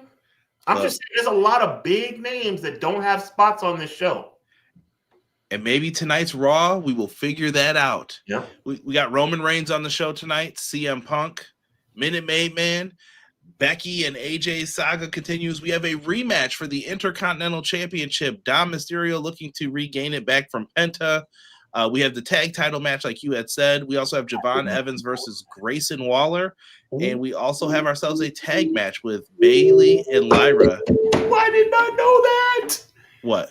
I didn't know Dom had a Dom's going to win that belt back. No, I don't think so. I think Finn cost him now. But it could be Finn versus Dom at Mania. It could be. Oh, you think Finn versus Dom at Mania, but without the belt? Yeah. I don't think you need the championship there. I'll tell you one thing. You know, it'll be a cop-out, stupid move. Finn and Ray involved in a multi-man match instead of them being one-on-one. Yes. They could do that. I could see them doing some type of ladder match. I could see them putting the US and IC titles up, and whoever two belts, first two people to grab them. We're putting them together. You never know. I don't know what they're gonna do. United Continental. I actually like that. The United Continental. We've already had a Eurocontinental champ. I don't know who you're talking about. The first ever Eurocontinental champion, Kurt Angle. Besides D'Lo Brown, that doesn't count. D'Lo Brown, that doesn't count. You remember the promo then? Thank you. D'Lo Brown. I remember when he said that promo, I was like, didn't D'Lo? Oh, but then D'Lo Brown doesn't count. I was like, that's hilarious. Yo, Kurt Angle is one of the funniest. I was like, I like this guy. Sean, chat, thank you guys so much for being in here with us tonight, man. This was actually a really fun show. I enjoyed it. It's always fun. What are we talking about? It is. We had a great show tonight. Listen, guys, we're about to wrap this thing up. WWE Raw is about to happen about 4 minutes from now. I want you guys to enjoy it. Conrad wants you to enjoy it. Listen, WrestleMania week is coming. We're going to drop our WrestleMania lineup live on the air on our social media outlets on March 31st. Be on the lookout. Hubbanomics, EPW, Clash of the Podcast, watch-alongs, talk shows. We got a lot of stuff going on for WrestleMania week. You're wondering why Hubbanomics hasn't been on the air in a couple of weeks? Because I'm saving it, y'all. Saving it. And it's not just going to be us. We have special guests. So be on the lookout for our WrestleMania week lineup. As always, our weekly content is always available. Conrad and my guy Derek every Wednesday night for their AEW review. Obviously, me and Conrad right here, 6:05 Eastern Standard Time on the mothership. Everything Pro Wrestling and HW Weekly presents Clash of the Podcast. We appreciate you. Nothing but love. Have a good time watching Raw. Have a good week. We'll see you next time. As always, God bless. Be encouraged. Evil never prevails. Until next week, you already know what it is, man.